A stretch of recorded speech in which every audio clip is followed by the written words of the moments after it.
The moment he boarded the plane, he found his seat already taken by a mischievous kid. Just as he was about to get angry, a flight attendant walked over, but instead of removing the kid, she unexpectedly moved Nick to first class. Meanwhile, Ella the CEO was being harassed by a man, so she pulled Nick over to sit beside her. Little did she know, this boy would soon change her life forever. Suddenly, the plane hit severe turbulence. The entire cabin shook violently. Panic spread among the passengers. Even the flight attendants were terrified. Ella instinctively grabbed Nick's hand. He didn't pull away, but he was clearly nervous. Eventually, the plane landed safely at its destination. As Ella packed up and prepared to leave, Nick finally asked for her name. Ravi d'avoir frôlé la mort en votre compagnie en tout cas. Au revoir.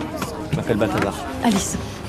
Watching her walk away, Nick felt a wave of disappointment. Then by chance, he noticed a USB drive lying on the floor. Ella had dropped it without realizing. He quickly unbuckled his seatbelt and ran after her, but she had already gotten into a car and disappeared. The next day, Ella walked confidently into the office. Her commanding presence earned respectful smiles from everyone around. But when she turned on her computer to access important files, she suddenly realized her USB was missing. In a moment of panic, she remembered Nick from the flight. Hoping for a miracle, she called his number. Nick excitedly told her he had the USB. Without hesitation, Ella rushed to meet him at the bar, but the USB wasn't with Nick, so Ella had to go home with him to retrieve it. When she stepped outside the bar, she was stunned. A small beat-up pink scooter stood before her. She never imagined riding something like that with someone like Nick, but when she saw the sincerity in his eyes, she quietly agreed. When Ella fumbled with the helmet, Nick stepped forward to help. At that exact moment, one of Ella's co-workers snapped a photo. From their perspective, it looked like a kiss, and it was sure to be a juicy story. After retrieving the USB at Nick's house, Ella turned and left without saying much,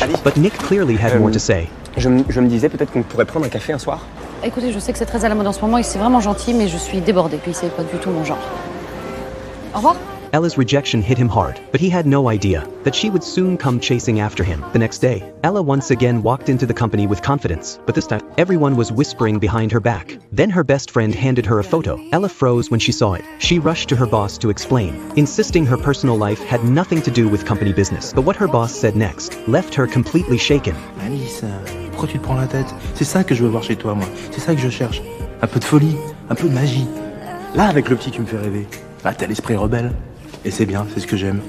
Ella stood there in silence, her heart still trying to process the words. Her ex-husband's betrayal had crushed her faith in love. Since the divorce, she had been a 38-year-old single mom, focused only on her daughter and her work. Love was never part of the equation. Then she blasted the speakers, poured herself a glass of red wine she hadn't touched in years, and opened the wardrobe she had long forgotten. In that moment, Ella made a wild decision. She shed the armor of the powerful woman, dressed herself in something bold and beautiful, and went straight to Nick's school. The moment she stepped onto campus, every teenage boy around went into a frenzy. Nick never imagined Ella would come find him, especially not like this. Salut. Qu'est-ce que vous faites là?